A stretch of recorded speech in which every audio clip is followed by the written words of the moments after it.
Olá, pessoas! Podcastirmãos.com de número 498 entrando no ar. Eu sou o Paulinho, estou aqui com a esposinha Adriana, que não esperava chegar na Europa e dar de cara com uma guerra. Por que não, né? Já passamos por tanta coisa. Eu sou a Adriana e eu estou aqui com o Jorge, que é pastor, missionário, pai, mora no sul da Romênia e tá tendo uma vista linda neste exato momento, gente. Floquinhos de neve caindo pela janela. Olá pessoal, um prazer estar com vocês. Eu estou aqui com o Paulinho, que ainda não está acostumado com o frio da Europa, estava usando luvas dentro de casa. Me entregou! Isso é verdade, gente. É, gente, difícil. Mas assim, é o primeiro inverno ainda, né? A gente tá sobrevivendo. Porque o bichinho não tem camada de gordura no corpo. E as extremidades ficam congeladas. Mas eu tirei as luvas pra gravar. Tá aqui morrendo de frio. Estamos aqui, encolhidos nesse friozinho aqui. Mas aqui, né, nesse episódio extraordinário que entra na sua programação, quase que um plantão aqui direto da vizinhança da guerra aqui, né, que está acontecendo na Europa. A maior invasão à Europa desde a Segunda Guerra Mundial e tem deixado o mundo alarmado. E nós temos aqui o nosso correspondente da guerra, né, diretamente da Romênia, na fronteira com a Ucrânia, Jorge, nosso querido amigo, missionário da CEPAL. Já há quantos anos na Romênia, Jorge? Quase 12 anos. 12 Uau, anos. 12 anos. Gente, e a gente se conhece desde antes, né, Jorge? Que coisa. Caramba. Não parecia tanto tempo assim, não. Mas que legal. E o Jorge tá trabalhando, ele e sua família estão muito envolvidos com a questão dos refugiados da Ucrânia. A gente vai atualizar, né, num episódio bem pontual, bem datado mesmo, porque nós estamos gravando aqui na quarta-feira, dia 9 de março. Mas que vai repercutir ao longo da história aí por muitos e muitos anos. A gente não sabe quanto tempo ainda vai durar essa guerra, quanto tempo a gente vai ter que falar sobre isso, pensar sobre isso e principalmente orar sobre isso. E a gente tem o Jorge aqui para contar um pouquinho do que está acontecendo, principalmente na relação humanitária de tudo que está se passando aqui no leste europeu.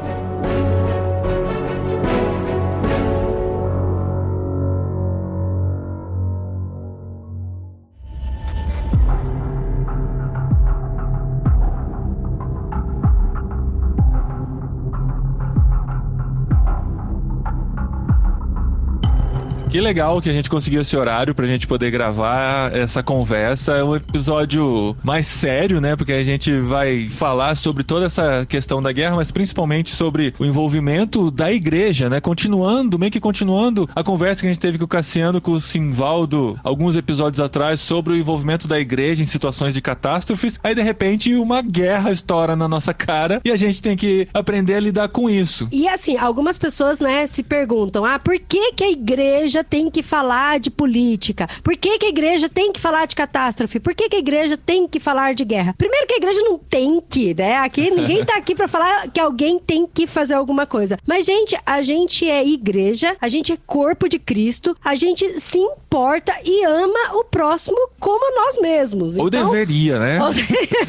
Essa é a nossa responsabilidade, de se importar com os outros. E guerra nada mais é do que pessoas lutando contra pessoas, e a gente não consegue imaginar como no ano de 2022, com toda a evolução, né, da humanidade, do pensamento, no meio de uma pandemia, no meio de tantas catástrofes mundiais, alguém decide apertar o botão e falar, não, vamos matar pessoas no outro país, porque eles não concordam com a gente não quer que eles façam o que a gente gostaria que eles fizessem, né? E de repente, a gente tem essa situação aí, causando esse caos, né, que estamos às portas, né? Na Ucrânia, com certeza, o caos é muito mais forte, mas o reflexo em todo mundo está chegando pouco a pouco. Sim, a gente vai falar inclusive um pouco desse reflexo aqui na Espanha e o Jorge vai falar também do grande reflexo que está acontecendo lá na Romênia. Mas eu gostaria, assim, de contextualizar o pessoal muito superficial, né? O pessoal do futuro que está ouvindo a gente, inclusive, né? Não, e até as pessoas que estão nos ouvindo, tem muita gente que, assim, que por tanto sofrimento que a guerra causa, também escolheu ficar um pouco fora, né, das informações. É e a gente vai contextualizar aqui muito rápido. Eu até perguntei pro Jorge, né? Não sei se ele é formado formado em relações exteriores, se ele é diplomata, política internacional. Mas não é, né, Jorge? Não mesmo. Então, a gente vai fazer aqui muito superficial, a gente vai tentar entender, até porque até os especialistas, né, têm dificuldade de explicar, porque o negócio é muito mais profundo, né? São camadas e camadas que tá acontecendo aí. Mas esse ano, hoje, dia 9 de março, bem datado, faz 14 dias que a Rússia decidiu invadir a Ucrânia, começar essa guerra, né? E era esse uma bombardeio. guerra que já estava aí sendo anunciada há muito tempo e muita gente dizia, não, o Putin não é louco de fazer isso e tal, né? Mas eu vi uma matéria outro dia que você nunca pode dizer que o Putin não é louco de fazer alguma coisa, né? Tantas coisas que ele já fez aí na história, inclusive a ameaça nuclear, né? Que ele tem também o botão na mesa dele para apertar a qualquer momento o botão nuclear. Será que existe esse botão mesmo? Não, é um jeito figurado Não, de porque dizer. na minha cabeça, eu sempre achei que o presidente da Rússia tinha um botão nuclear e o presidente dos Estados Unidos tinha um botão da Área 51 que vai liberar os ETs, alguma coisa assim. Não chega nesse ponto. Mas ele é uma potência nuclear e quem é uma potência nuclear tem o poder de fazer a ameaça nuclear. E assim, geralmente fica só no tom da ameaça, né? Mas ninguém tem coragem de dizer que o Putin não é louco o suficiente para apertar esse botão. Mas enfim, a guerra começou por causa de interesses políticos, obviamente. A Ucrânia fazia parte da União Soviética e com a independência ela começou a se aproximar dos países ocidentais, sendo bem simplista, né? Sim, toda a explicação. E também assim, o antigo governo da Ucrânia, ele era mais amigável com a Rússia. E entrou um novo governante que, olha só, gente, curiosamente, você sabia que ele era comediante? Sim. Que coisa, né? Interessante. Não, é só, assim, off-topic total. Imagina Mas, Rafinha Bastos, presidente do Brasil. eu votaria, gente, porque eu adoro o Rafinha Bastos. É só esse critério que eu tenho, né? De gostar ou não gostar. Você gosta dele, eu voto. E aí, esse atual governo não simpatiza muito com a Rússia e ele tá querendo se aproximar mais da Europa Ocidental, né? E da OTAN, principalmente, né? A OTAN é a Organização do Tratado do Atlântico Norte, que foi formada durante a Guerra Fria para defender os países ocidentais da Rússia. Sim. E aí você vê um país ex-União Soviética se aproximando da OTAN, se torna uma ameaça, ou quase que um golpe no ego da Rússia, né? Eu vou me aliar aos inimigos. E dentro desse tratado da OTAN tem o capítulo 5 que diz que se um país que pertence à OTAN entrar em guerra, tiver algum conflito, todos os outros amiguinhos vão ter que ir lá ajudar com tropas e com soldados e proteger esse país que está em guerra com o outro. Só que a Ucrânia ainda não está na OTAN, e é por isso que a gente ainda não tem o envolvimento direto de outros países, principalmente dos Estados Unidos, né? Que é a grande potência, mas não tem nenhum interesse econômico em defender a Ucrânia. Porque os Estados Unidos está do outro lado. Não tem interesse na Ucrânia. A Ucrânia não tem petróleo. Exato. Assim, para entrar numa guerra, ele tem que ver o que ele vai ter em troca, né? E é um investimento alto estar numa guerra, é um investimento de popularidade, né? Se colocar pessoas em guerra e tal, colocar seu país em guerra. Então, eles ficam aí só trabalhando na questão das sanções e tal, para enfraquecer, tentar enfraquecer a Rússia. Tira McDonald's, tira Starbucks, Coca-Cola, tira Coca-Cola. Né? Tá tudo fechando. E Mastercard para de funcionar. Visa e tudo. Então, assim, estão tentando atacar desse jeito para enfraquecer a economia russa também, tentar ganhar alguma vantagem nessa guerra. Essa é a nossa visão de como a gente tem enxergado a guerra, vendo essas questões econômicas e políticas dentro da nossa limitação aqui. Mas tem que entender que não foi do nada que o Putin falou assim, meu Deus, a Ucrânia vai entrar na OTAN, vou sair correndo e vou entrar no país antes que eles entrem na OTAN. Porque isso já estava sendo preparado, as alianças já estavam sendo formadas há muito tempo, com a Bielorrússia, com a China. Então ele já estava, digamos que assim, que não foi do nada, que já havia um planejamento aí atrás e a linha já estava ali completa por soldados. E para resumir assim, do resumido, a Rússia entrou na Ucrânia 14 dias atrás com bombardeios e tiros. E, Jorge, assim, o que foi muito chocante para mim, que um dos primeiros prédios bombardeados foi um condomínio de pessoas. Não era um alvo político, não era um alvo estratégico militar, foi um condomínio de pessoas. E os especialistas dizem que Putin esperava que essa invasão fosse rápida, né? A Ucrânia não tem força para resistir à Rússia. E a gente já tá aqui há 14 dias e parece que a guerra não está tão perto do fim assim, né? Então, Kiev ainda tá forte. E isso porque o país está resistindo, os civis estão se defendendo e estão acontecendo essas milhares de mortes que a gente tem visto aí nas notícias, né? Que é aí que entra o envolvimento do Jorge da igreja romena, a Romênia está ao sul da Ucrânia, né? Se você olhar no mapa, estamos com o mapa aqui do lado, faz fronteira ao norte da Romênia, né? Faz fronteira com a Ucrânia, sendo que um pouquinho mais à direita, né, ou a leste, tem a Moldóvia, né, que é meio que um enclave entre a Romênia e a Ucrânia, e por fazer fronteira, obviamente, tem muitos refugiados saindo da Ucrânia indo em direção à Romênia. Então, mas eu queria perguntar assim pro Jorge, para você descrever um pouco sobre como foi a mobilização dos ucranianos dentro da Ucrânia, porque o Jorge tem contato, tem amigos que trabalham, que vivem, inclusive na capital Kiev também, né, da Ucrânia, e como que eles se mobilizaram, como que foi para eles receber essa informação de que estavam sendo invadidos, qual foi a atitude, como que eles se uniram, eles como já eles fugiram, por isso, como que foi? A igreja, tem contato com a igreja ucraniana, eles já esperavam que isso estava para acontecer mesmo ou achavam que não era algo muito possível? Pois é, gente, então, apesar de viver na Romênia, é interessante que a nossa vinda para a Romênia, há quase 12 anos atrás, ela teve muita ligação com a Ucrânia também, porque esses amigos que a Adriana citou aí, eles estudaram comigo no Brasil. Quando nós fizemos o curso teológico lá no Recife, houve um convênio entre a Convenção Batista Brasileira e a Convenção Batista da Ucrânia, e eles enviaram 2 ucranianos para estudar teologia, e eles estudaram comigo os 5 anos do curso teológico, e eu me tornei muito amigo deles, tenho tido contato com eles ao longo dos anos. Um deles, inclusive, o Anatoly, esteve na nossa casa agora recentemente, há poucos meses atrás, eu conheço os filhos dele, o do Lyubomir também, eu já estive visitando eles lá na Ucrânia. Então, assim, são pessoas queridas, né? A guerra, ela tem um aspecto emocional pra gente, porque a gente tem gente que a gente ama lá, né? Amigos, queridos, e a gente se preocupa. Tentando responder um pouco essa pergunta sobre o aspecto da preparação do povo ucraniano, vocês citaram no início aí que Putin é uma pessoa que você não tem muito como prever o que ele vai fazer, né? Então, eu lembro que eu vi, pouco antes do início da guerra, uma conversa entre a igreja, entre a Aliança Evangélica da Ucrânia e a Aliança Evangélica da Rússia, onde a Aliança Evangélica da Ucrânia estava reclamando e estava questionando a Aliança Evangélica Russa do que iria acontecer. Os russos achavam que isso não iria acontecer, mas os ucranianos já estavam assim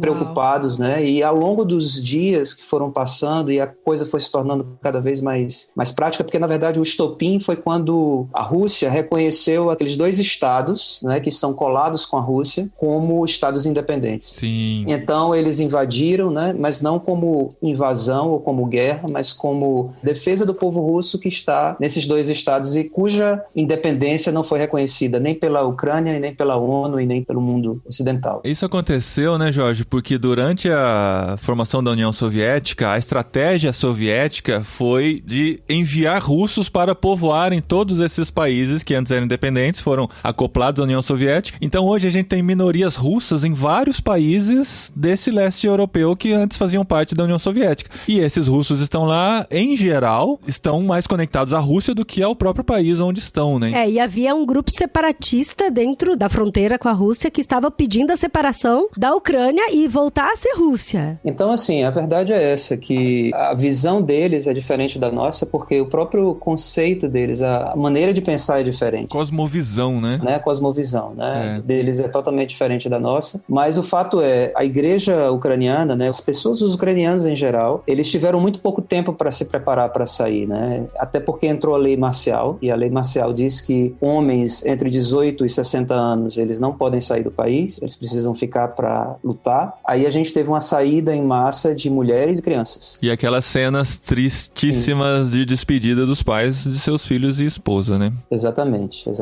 Ontem, por exemplo, a nossa igreja aqui em Bucareste, ela recebeu 16 refugiados, e nós fizemos ontem um momento de gratidão a Deus pela vida das mulheres, porque Dia da Mulher aqui no leste europeu é também Dia das Mães.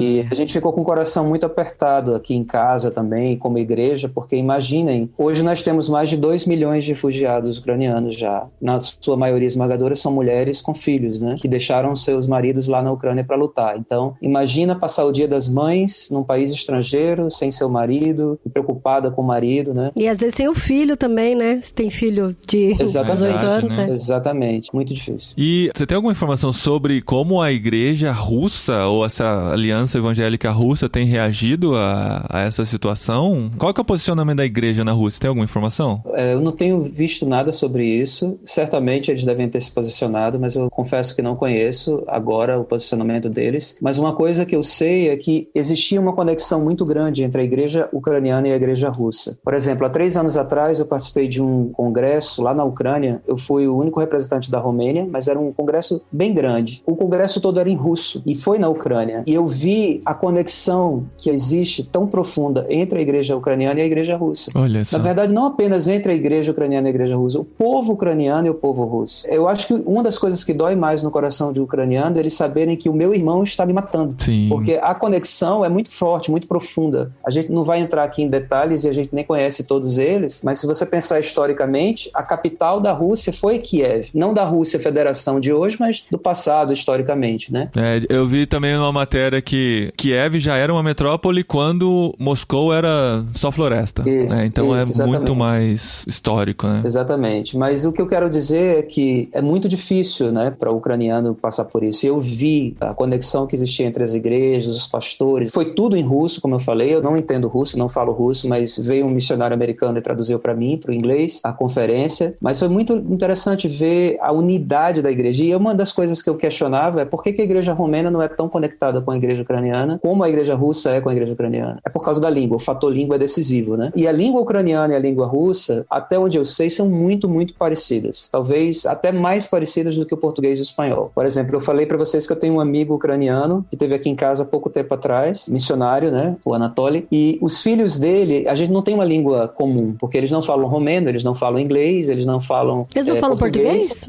Não, porque são ucranianos, né? Apesar do pai falar português e usar como língua de trabalho, os filhos não aprenderam. São meninos pequenos, 6 e 5 anos. Ah, tá. Mas todas as vezes que eles me veem, eles falam comigo em russo, os meninos. Por quê? Porque eu sou o amigo estrangeiro do pai. Olha só. Então, as crianças lá, elas aprendem russo também. Por exemplo, um menino de 6 anos, de 5 anos, fala russo. Uhum. Então, é interessante você ver a conexão da língua, né? A conexão da alma, assim, dos povos. Então, eu acho que esse aspecto é realmente terrível. É por isso que a propaganda russa, lá dentro da Rússia, nós não estamos invadindo, nós estamos retomando, trazendo para casa de volta aqueles que um dia fizeram parte da gente e agora estão namorando com o Ocidente, né? Tanto que o Putin proibiu de ser chamada de guerra a ação, né? A imprensa exatamente. Não pode usar a palavra guerra e pode pegar anos de prisão. 15 anos de prisão. 15 anos. Mas eu perguntei sobre a Rússia, principalmente porque a gente vê que boa parte da população russa está contra a guerra. Exatamente. E nossa tendência, né, quando a gente assume um partido na guerra, é ver a Rússia como inimiga. É claro que a ação dela, a humanidade está contra em geral, mas os russos estão sofrendo com isso também, principalmente com essas sanções todas, né?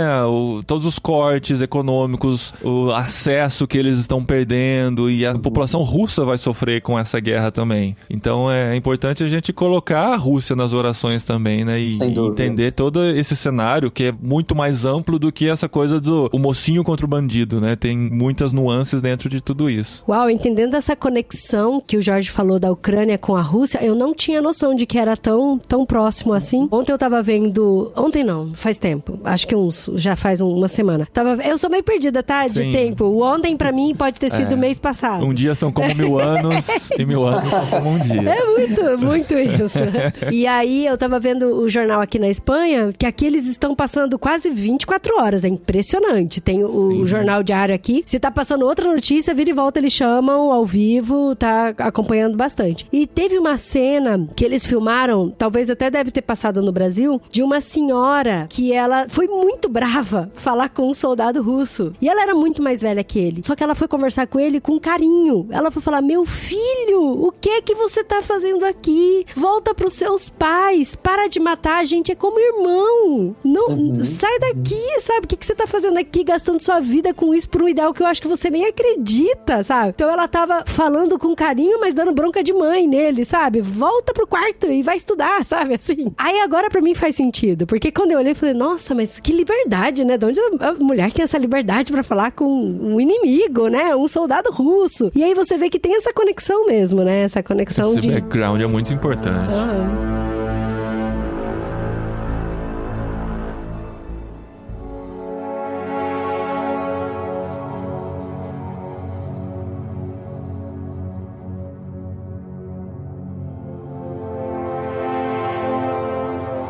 E E a gente recebeu algumas notícias do Jorge, e é por isso que a gente tem bastante contato, né? Sim. Com o Jorge através do nosso grupo, que o Jorge é missionário da CEPAL também, como a gente, né? Isso. E eu fiquei muito emocionada de ver os vídeos que seus amigos fizeram lá de Kiev também, lá da Ucrânia, falando como eles se mobilizaram pra cuidar das pessoas, porque lá a gente viu através dos noticiários que muitos ficaram. Às vezes a gente tem a ideia de que todo mundo saiu, a cidade foi evacuada, mas tem muita gente que ficou. Os metrôs, né, estão lotados, as galerias de metrôs, e também muitas coisas subterrâneas, né? E teve um vídeo que ele falou que, assim, gente, simples ações, por exemplo, de você fazer xixi se torna algo terrível, porque tá todo mundo no subterrâneo, dentro de uma sala, e pra fazer xixi tem que sair e correr o risco de estar no meio do bombardeio ou morrer de frio, porque lá tá nevando pra caramba também. E aí a gente fica, assim, sem saber direito, né? O que fazer, como ajudar, como orar e por essas pessoas que estão aí. E eu queria, assim, que se você pudesse falar um pouco sobre como foi feita essa mobilização da igreja dentro da Ucrânia, essa proteção, essa busca por abrigos, e como que eles estão hoje também, né? Então, o único contato que eu tenho dentro da Ucrânia é com esse meu amigo que tá lá, e ele decidiu ficar, né, em Kiev. Ele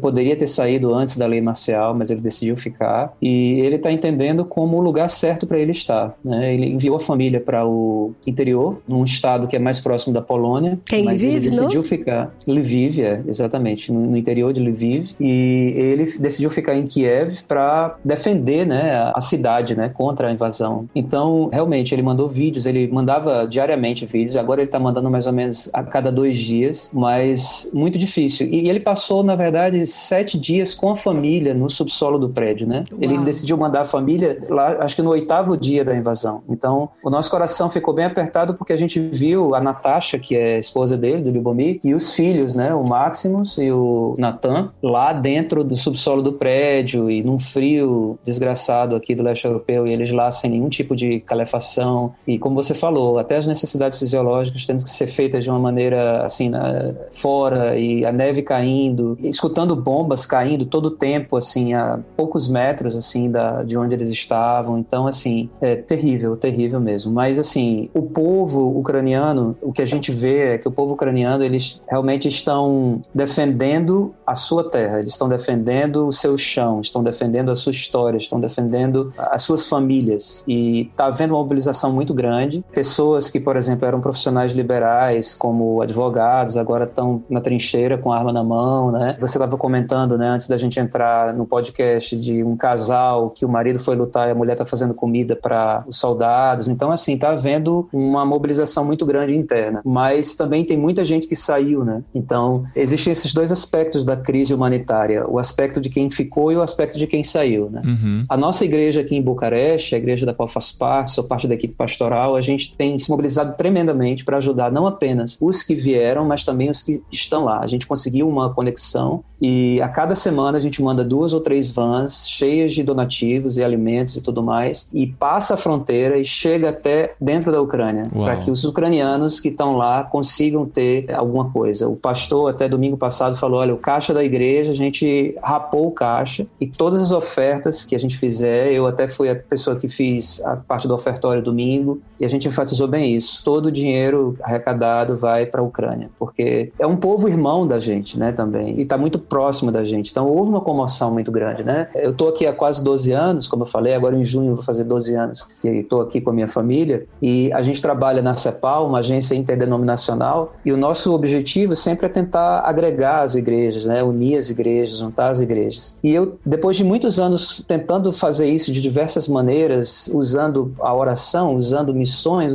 é como se praticamente nada conseguisse unir as igrejas de forma tão completa como nós gostaríamos de ver, né, essa unidade, como o que está acontecendo agora. É interessante, eu nunca vi a igreja tão unida, né? E eu digo igreja em geral, inclusive a igreja ortodoxa, a igreja católica daqui, da Romênia, porque aqui o catolicismo é ortodoxo, assim como na Rússia, assim como na Ucrânia, né? O Cassiano falou isso naquele episódio que a gente fez sobre calamidades, né? Nada melhor para unir a igreja quando tem um ideal, algo para fazer juntos e para ajudar outras pessoas, né? A gente se sente parte do que Deus está fazendo. Porque existe um problema comum, né, para ser resolvido e, assim, tocou muito no coração do povo romeno, né? É bem verdade que a Romênia, ela não tem recebido tantos imigrantes como a Polônia ou como a Moldávia. A Moldávia tem recebido bastante. Eu estava vendo, parece que ontem eles estavam dizendo que receberam 10% da população é de refugiados na Moldávia. Né? Uau, é que é pequenininha, a Moldávia né? É tão pequenininha. É pequeno. Só que um detalhe sobre a Moldávia também, a gente tem orado pela Moldávia porque a Moldávia já fez parte da União Soviética. Então, a grande pergunta no ar é onde vai parar a Rússia? Né? Onde vai parar o Putin? Mas voltando ao que eu estava dizendo, a Romênia a gente recebeu hoje, como vocês falaram, 9 de março, até hoje nós recebemos 320 mil refugiados. Desses 320 mil, apenas 80 mil mais ou menos ficaram, porque todos os outros entraram aqui para ir para outros países, né?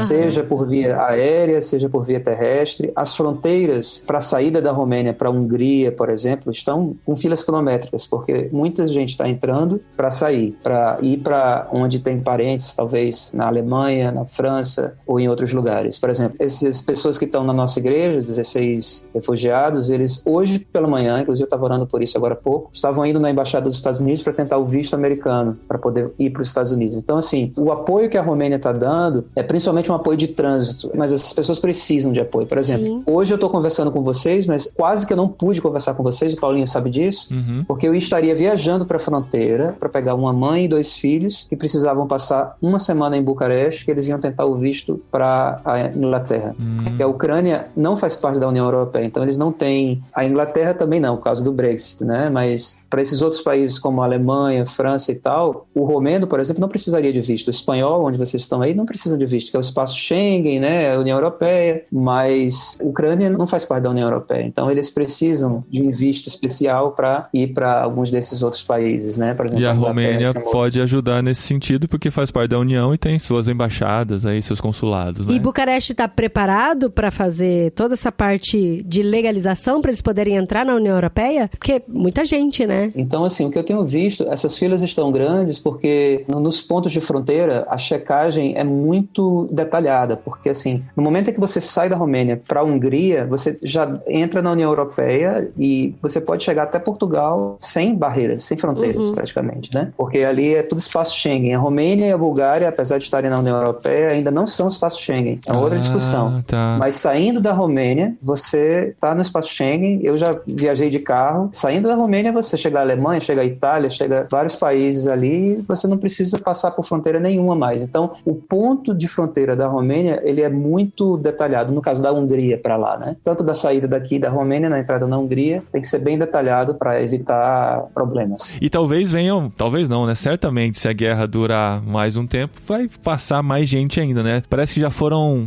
3 milhões, é isso? Acho que 3 milhões, né? O que a ONU está dizendo. 2 milhões, não sei, eu não vi. Eu vi até ontem, eu vi que eram 2 milhões e alguma coisa, né? Talvez tenha chegado a 3, eu não sei. Então. A Ucrânia, ela tem mais de 40 milhões de habitantes. É um país de mais de 40 milhões de habitantes. Ele é bem largo, né? Se você tirar a Rússia da jogada, a Ucrânia é o maior país da Europa, em termos geográficos. É um país grande e tem uma população que é mais do que o dobro da Romênia, por exemplo. E como que foi sua experiência? Porque, assim, hoje você falou, né, que talvez você estaria lá na divisa, mas você já fez essa viagem, que a gente já viu foto, com o carro lotado de coisas. E como que foi a experiência de você estar lá, recebendo o pessoal que estava atravessando da Ucrânia para a Romênia? Como é que foi a mobilização? Como vocês chegaram lá e o que vocês viram lá, né, nos olhos das pessoas? O que aconteceu foi o seguinte: logo quando houve a invasão, quando a guerra começou, o nosso coração ficou completamente, assim, arrasado e a gente ficou inquieto. Então, o comentário que a gente teve aqui em casa foi: a gente não tem como ficar sentado no sofá enquanto isso está acontecendo com os nossos vizinhos, um país que a gente está tão próximo e que a gente ama, a gente tem tantos amigos lá e tudo mais. Então, assim, foi uma atitude, assim, imediata de levantar do sofá, e eu ia até para a igreja no domingo, tinha responsabilidades na igreja, falei para o pastor: olha, eu tô indo para a fronteira,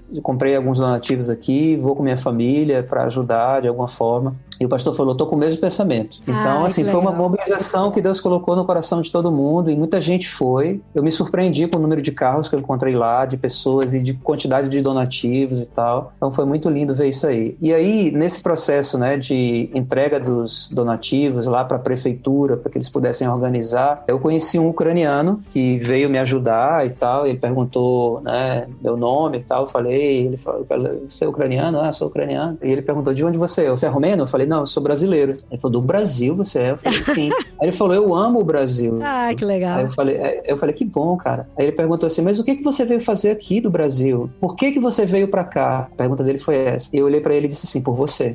Então, nesse momento, ele começou a chorar, ele começou a ficar emocionado e tal. Eu também me emocionei, a gente se abraçou e eu perguntei como eu poderia orar por ele, né? E ele falou da irmã dele que estava em Kiev, ele estava preocupado com ela, então oramos juntos ali. E Deus tem dado, assim, experiências, encontros divinos, né? Depois eu fui levar umas toalhas, não para a fronteira, mas já para igrejas aqui ao redor de Bucareste que estão recebendo refugiados e precisam de donativos. Então a gente comprou algumas toalhas, eu fui levar. Encontrei um grupo de 50 estudantes indianos que estudavam lá na Ucrânia e que vieram para a Romênia para daqui o governo deles levá-los para a Índia de volta. E aí eu encontrei um rapaz e a gente teve uma conversa muito profunda sobre Deus, e apesar de hindu, mas ele foi muito aberto para ouvir o evangelho, e a gente trocou o WhatsApp, e a gente ainda continua se falando, e eu orei também por ele. Então, assim, como é que um brasileiro encontra com um indiano no interior da Romênia, assim, prega o evangelho para ele? É uma coisa, assim, que só Deus pode fazer, né? Conexões que só Deus pode fazer. Uma outra experiência que eu tive foi ontem, conversando com um desses que estão na igreja. Eu tive uma experiência que a Bíblia, né, ela fala que a gente deve chorar com os que choram, e eu confesso que até ontem, assim, eu nunca tinha tido essa experiência de uma maneira tão profunda como eu tive, porque o nome dele é Andrei, e ele tem a minha idade e tem filhos da idade dos meus filhos, e a gente conversou ontem sobre o processo de saída dele da Ucrânia. Ele morava em Odessa, que é uma cidade portuária, que é um dos grandes focos da Rússia, né, para poder abrir todo um comércio marítimo por ali e tal. Foi uma cidade muito visada, e ele falando o tempo que ele teve tão curto para escolher o que levar, né, o que colocar na mochila, e o animal de estimação, o que fazer com o animal de estimação. Ele falou, muita gente deixando animal de estimação para trás. Eu sei que vocês têm, eu acho que é Fifi, né? É a Fiona. A Fiona, né? Então, você imagina, né? Como ficam os animais de estimação. Entra na blusa.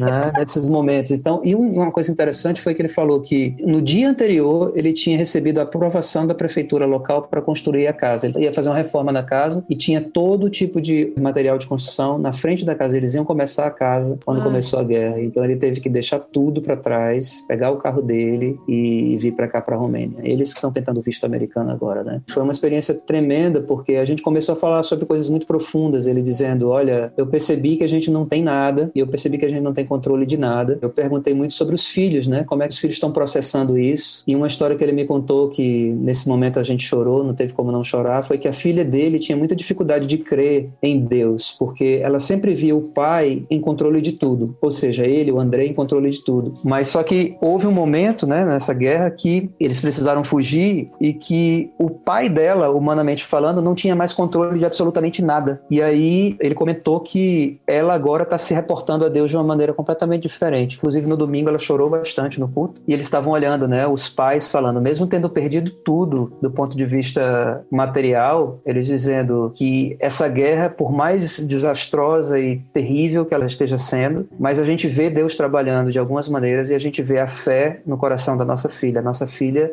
crendo em Deus agora de uma outra maneira. Por quê? Porque ela vê todo o apoio que ela está recebendo de pessoas que ela nunca viu na vida, a maneira como o corpo de Cristo tem se mobilizado para ajudá-los, para abençoá-los, para fazê-los se sentir bem. E ele ficou dizendo assim, poxa, agora ela está perguntando pra gente, mas essas pessoas não nos conhecem, mas é Deus que está movendo o coração delas. Deus está no controle e ele está cuidando da gente agora. É interessante ver como Deus está trabalhando nisso, né? E está acontecendo tanta mobilização, assim, com muitas pessoas que até mesmo não acreditam em Deus, né? Ou tem uma fé diferente, porque Deus, ele trabalha na vida de tantas pessoas, independente da religião, da profissão de fé que ela tem, de onde ela está. E eu vejo muito aqui na Espanha. Aqui em Linares, aqui em Linares, interior do interior da Espanha. No meio dos Olivos, né? Eu faço parte do grupo de pais, né, das crianças, e a gente recebeu um formulário e uma pessoa escreveu assim, falando que precisava fazer o cadastro das famílias que estariam dispostas a receber famílias com criança, porque aí eles estão procurando pais de criança que já tenham criança para fazer cadastro para as crianças virem. E eu recebi o formulário e aí eu falei, não, eu vou orar e vou conversar com o Paulinho pra gente receber receber famílias aqui também. E, gente, nesse tempo, nesse dia que eu tirei pra orar e conversar com o Paulinho, a hora que eu voltei pra preencher o formulário já tinha esgotado. E eles... Aí eu falei, mas... Eu falei não pro Paulinho, amanhã, mas era até amanhã que a gente podia preencher. Aí a mensagem era que receberam tantos cadastros de tantas famílias que eles tiveram que encerrar, porque não vai ter tanta família pra chegar quanto tanto número de cadastros que eles tiveram. E eu falei, gente, que coisa demais. Assim, e todo dia tem linda. saído caminhão com doações daqui também. Sim, teve uma loja aqui de Linares que postou nas redes sociais falando que ia sair um caminhão pra prefeitura que tá na divisa ali com a Romênia, inclusive, e que eles iam deixar um caminhão de roupas e alimentos e coisas lá e estavam recebendo arrecadações. E aí eu mobilizei, né, conversei com algumas pessoas, algumas mães da escola, e aí uma mãe me escreveu falando, olha, eu tô com o carro cheio de roupa, fui na loja e a loja não tá recebendo mais porque o caminhão já tá lotado, não cabe mais nada. E eu não sei o que eu faço com essas roupas. Eu falei, não, a gente dá um jeito, a gente manda ou aqui pra ONG que eu tô ajudando aqui também, em Linares, ou a gente manda pra Cruz Vermelha, mas essas roupas vão ter um destino. Pra ver como que tem muita gente se mobilizando e é louco isso, porque né? A gente vê a guerra e pensa assim, como que a humanidade chega a esse ponto, né, de matar uns aos outros por causa de interesse político, mas por outro lado a gente também vê essa mobilização e pensa, cara, ainda tem esperança na humanidade, né, as pessoas ainda se importam umas com as outras, e isso é muito legal de ver acontecendo. E pessoas que nem se conhecem, né, não tem nem ideia de quem são. Ô Jorge, como foi a reação dos seus filhos? Porque você falou que foi com o carro lá pra fronteira pra ver como que podia ajudar. Qual que foi a reação deles? A idade deles? Você falou que a Elisa tem quase 18. O Felipe tem quase 16, vai fazer quase 16. Já são, né, já tem idade pra pensar como adultos. Mas como que foi a reação deles? É assim, a Elisa não pôde ir porque ela teve Covid nesse período, então ela teve que ficar em casa, e fomos eu, Virgínia, Felipe e 2 missionárias brasileiras que tinham acabado de chegar. Uma tinha chegado há 2 meses aqui na Romênia e a outra tinha chegado há 2 semanas. Então foi uma experiência boa também para elas e pra gente como família e estar conhecendo elas. Foi uma experiência marcante pro Felipe. Ele, quando ele chegou em casa, assim, ele compartilhou bastante com a irmã, né, o que ele viu. Eu acho que assim, não tem como a gente não se colocar na pele deles, né? E ontem também, quando eu cheguei, comentando sobre o Andrei e os filhos dele, que eles conheceram na igreja, então, que tem a mesma idade também, um menino e uma menina, então assim, não tem como eles não estarem pensando que poderiam ser eles também. Não tem como não se identificar, né? Não tem como não se identificar, né? E isso faz com que a gente comece a mudar a nossa visão do que tem valor realmente, do que não tem valor, né? Eu acho que as reflexões que vão vir dessa guerra vão ser muito profundas. Já estão sendo, mas vão ser ainda mais. Eu acho que o mundo vai mudar, né? A gente está vivendo a história e muita gente tem dito que depois desse conflito que está acontecendo, o mundo vai mudar. Então, pelo menos o nosso mundo interior, sim. Isso aí é claro. Faz a gente pensar em muita coisa, né? Que às vezes a gente deixa aí de escanteio, né? De não pensar, né? Na brevidade da vida, de como a gente não tem controle sobre as coisas, de como, né? A gente pode fazer muitos planos, mas de uma hora para outra a coisa pode mudar completamente. Quando a gente começa a elevar isso, né? Pensando na pequenez do mundo, né? Dentro do sistema, dentro do universo, como nós somos um pontinho lá dentro disso, como a gente acha que tem controle sobre tantas coisas e de repente o que era o mais importante pra gente já não significa nada, né? Porque aconteceu uma mudança drástica no mundo e a gente tem que lidar com uma nova situação. E assim, eu fico pensando no pessoal que tá bem longe mesmo, né? Porque a gente tem contato, né? Com muitas pessoas que estão no Canadá, Estados Unidos e Brasil, os próprios amigos nossos de missões e caminhada que estão no Brasil, que além de oração, eles querem fazer mais coisas, né? A gente aqui em casa também na Espanha, a gente fica, nossa, a gente tá orando, a gente chora vendo as notícias e ontem eu vi, assim, uma foto que mexeu muito comigo, de ver famílias que estavam mortas na calçada e o menininho tava usando uma jaqueta igualzinha do meu filho. Eu falei, ai meu Deus. Uau. E aí a gente fica, realmente a gente fica assim, Deus, eu sei que a oração é poderosa, eu sei que a oração move. E aí a gente fica, mas eu também tô aqui, sabe, Deus? Tô aqui pra servir, tô aqui pra ajudar, quero fazer mais. E por onde, sabe? Por qual caminho, né, que a gente pode ajudar? E sabendo que vocês, a igreja, tá recebendo muitas pessoas e que já raparam também a conta financeira, como que a gente pode ajudar também enviando, né, donativos e enviando o que a gente tem pra poder ajudar nessa situação? Dinheiro, né, gente? Dinheiro é o que precisa agora. Fazer esse dinheiro chegar onde precisa, né? Então, se outras pessoas no Brasil querem contribuir, qual o caminho que você indica, Jorge, para fazer alguma coisa dentro de toda essa situação? Então, é interessante quando você estava falando da oração, Adriana, porque realmente, assim, eu diria que a maior necessidade é a oração mesmo, né? Inclusive, não apenas eu digo isso, mas os meus amigos ucranianos, eles sempre que têm a oportunidade de falar o Brasil, eles sempre falam, a igreja, por favor, ore, porque a oração é que faz toda a diferença, né? A gente está lidando com... O nosso inimigo não é o Putin. A gente não luta contra a carne e sangue, né? A gente tem que entender quem está por trás de tudo isso e quem é que está tocando todo esse terror, né? Que é o inimigo das nossas almas. Então a gente tem que estar realmente na brecha, orando pela igreja do Senhor, né? Que está na Ucrânia, e não apenas a igreja, mas o povo ucraniano em geral, os que estão lá sofrendo com risco de morte todo o tempo, né? Essas famílias que estão separadas, pais que tiveram que dizer adeus às suas esposas e filhos, tudo isso. A gente tem que estar orando também por esses refugiados que estão espalhados aí, né? Orando também por aqueles países, principalmente a Polônia, eu diria que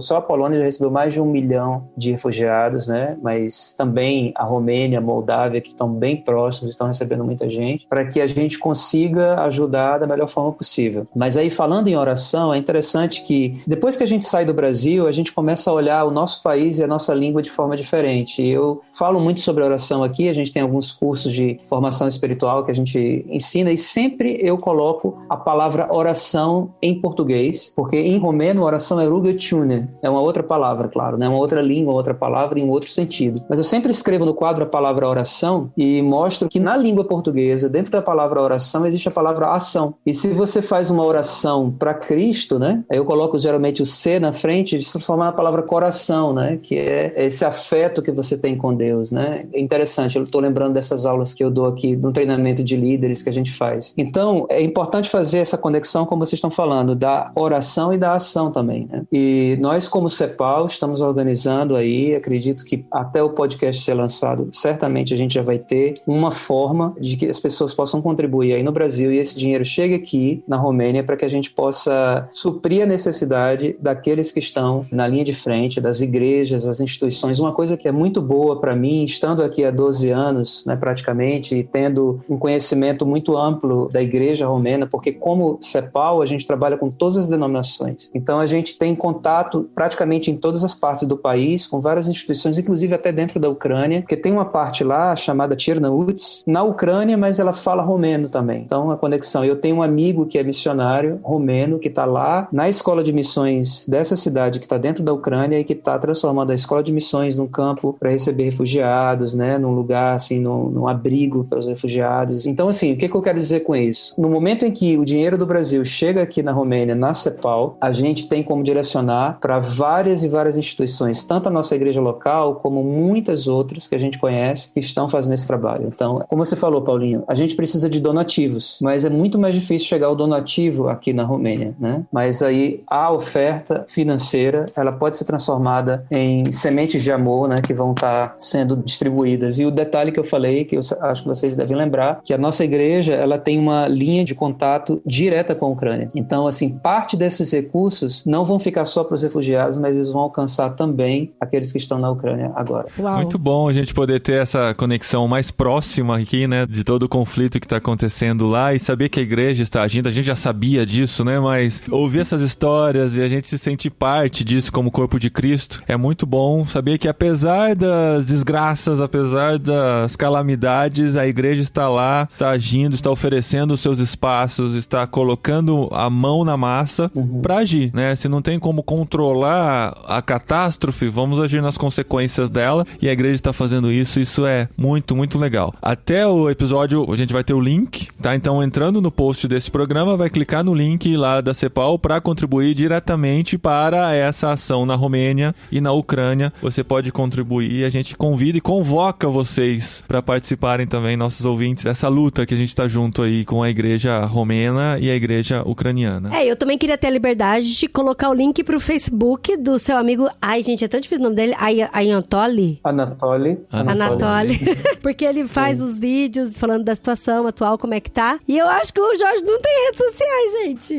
Não dá pra conectar o Jorge nas redes sociais.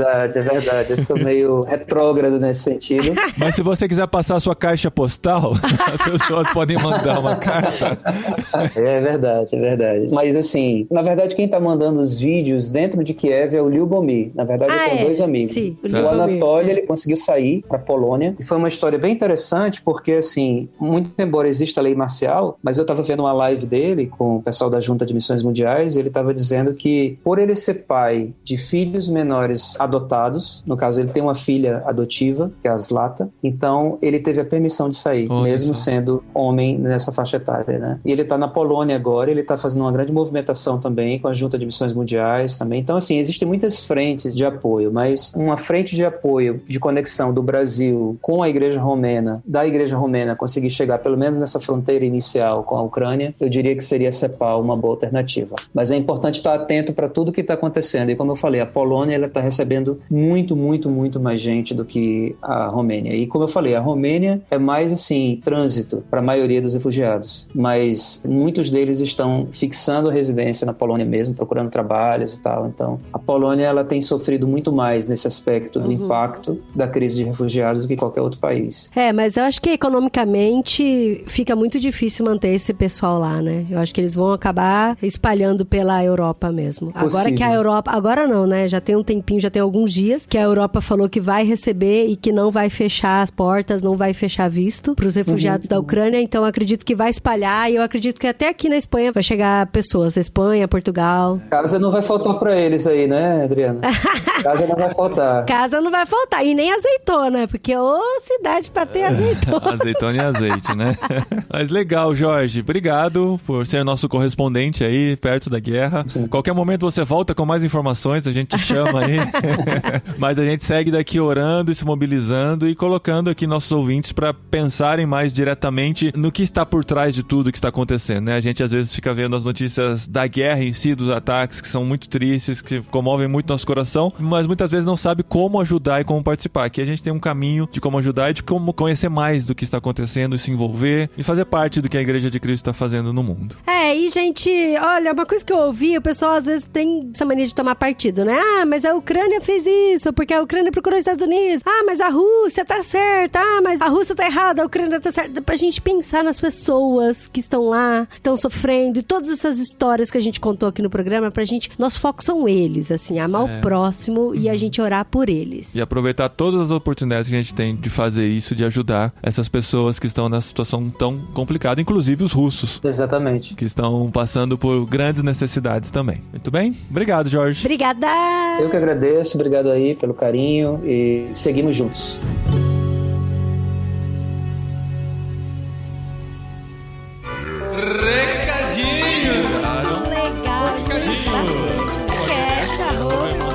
No programa anterior. Muito obrigado. Recadinhos, esposinha. Recadinhos, esposinho. E olha, infelizmente ainda estamos na guerra. Pois é, né? Gravamos alguns dias atrás, mas chegou o dia de publicação e a guerra continua. E assim, temos ainda utilidade com esse episódio, né? Não, mas isso... Mas sempre vai ter utilidade, né, amor? Primeiro que a informação... No fundo do nosso coração a gente tava torcendo pra guerra continuar, pô. Imagina, lógico que não.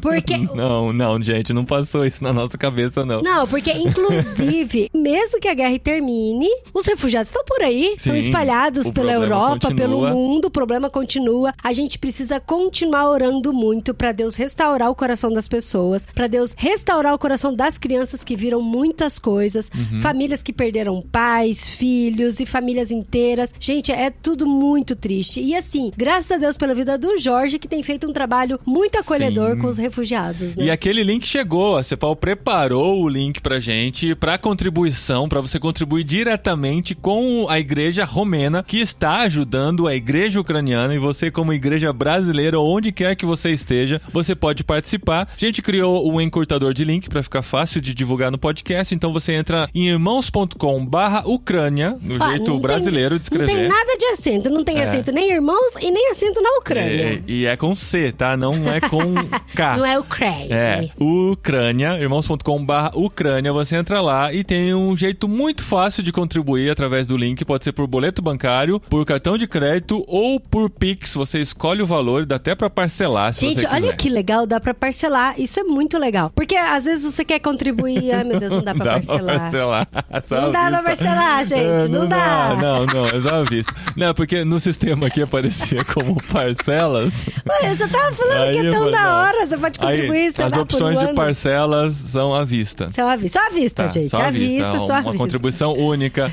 Você entra aqui no link irmãos.com/Ucrânia e participa do que Deus está fazendo através da Igreja Romena na Ucrânia. E lembrando que eles estão trabalhando com os refugiados na Romênia, os refugiados da Ucrânia na Romênia, mas também eles têm contato com a igreja, missões e organizações que estão dentro da Ucrânia e que também precisam de ajuda. Sim. Porque assim, eles têm toda essa rede, né, de evangélicos, de aliança cristã lá na região, até com igrejas da Rússia. Então, assim, vamos contribuir que a gente vai estender essa ajuda aí pra muita gente. Vocês vão esticar o braço da igreja brasileira até a Ucrânia, até a Romênia e vai ser bênção. Vai ser bênção. Gente, por falar em esticar...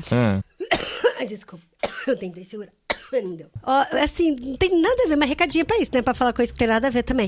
Mas a África deu uma esticadinha até a gente aqui hoje. E por isso que tá difícil de gravar agora esses recadinhos. Porque o pó, gente, do deserto do Saara chegou até aqui na nossa cidade. Então a cidade tá todinha laranja. A Espanha está laranja. Uma boa parte da Espanha está laranja. Até Madrid. Até Madrid chegou. Poeira. É uma coisa muito louca, assim. Depois vocês quiserem até ver uma foto que eu coloquei no meu feed do Instagram. Que inclusive... Porque agora eu já cheguei a 2K, né, meu amor? Inclusive, Adriana Dride Gaspari já tem 2.000 seguidores. Então, 2K plus 2. 2002, no momento dessa gravação. Então vamos começar a campanha agora de Paulinho 3K, né? Que eu tô lá ainda empacado também.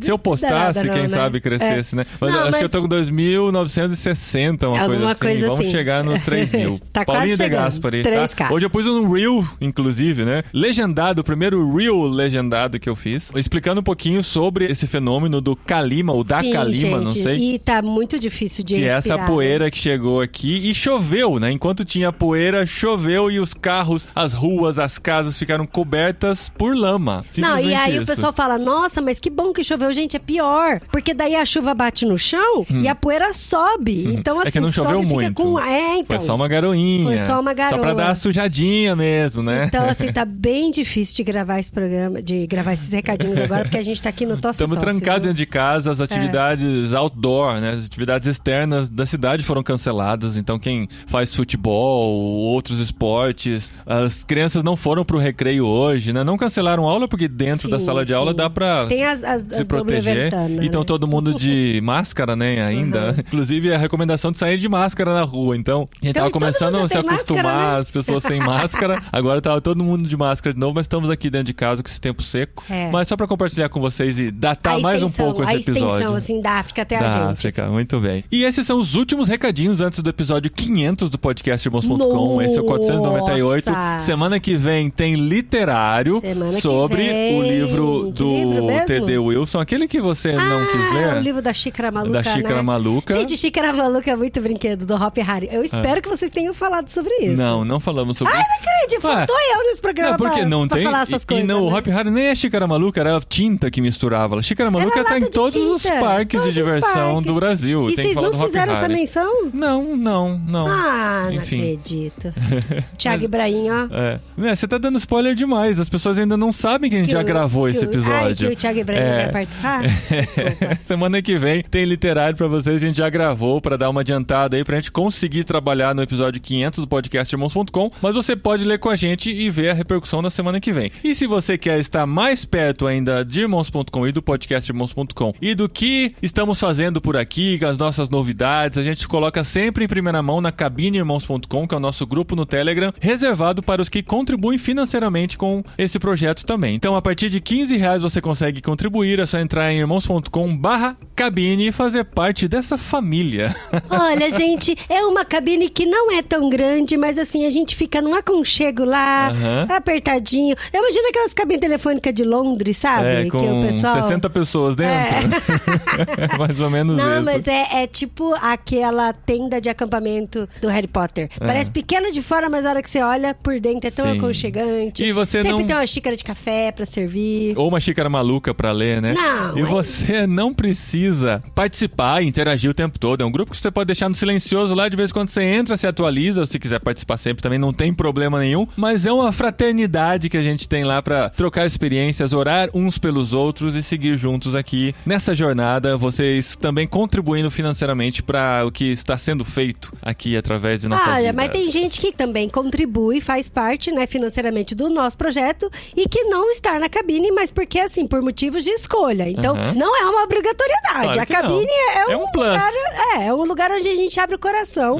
Mas se você gostaria de participar e não quer fazer parte da cabine, tudo bem também. Exato. Tem diversas formas de participar. Entre em irmãos.com/cabine e a gente se encontra semana que vem com esse livro maravilhoso que a Adri não quis ler, mas vale a pena, gente. Vocês vão gostar, quem ler vai gostar. Gente, de maluca já basta eu, de verdade. E na semana seguinte, o episódio 500 do podcast de irmãos.com. Muitas comemorações, muitos fogos e a participação dos nossos ouvintes, que vai ser bem legal. E você sabe como é que é 500 em espanhol? 500. Não! Episódio 500. 500? Fica aí essa informação linguística pra vocês, finalizando esse episódio.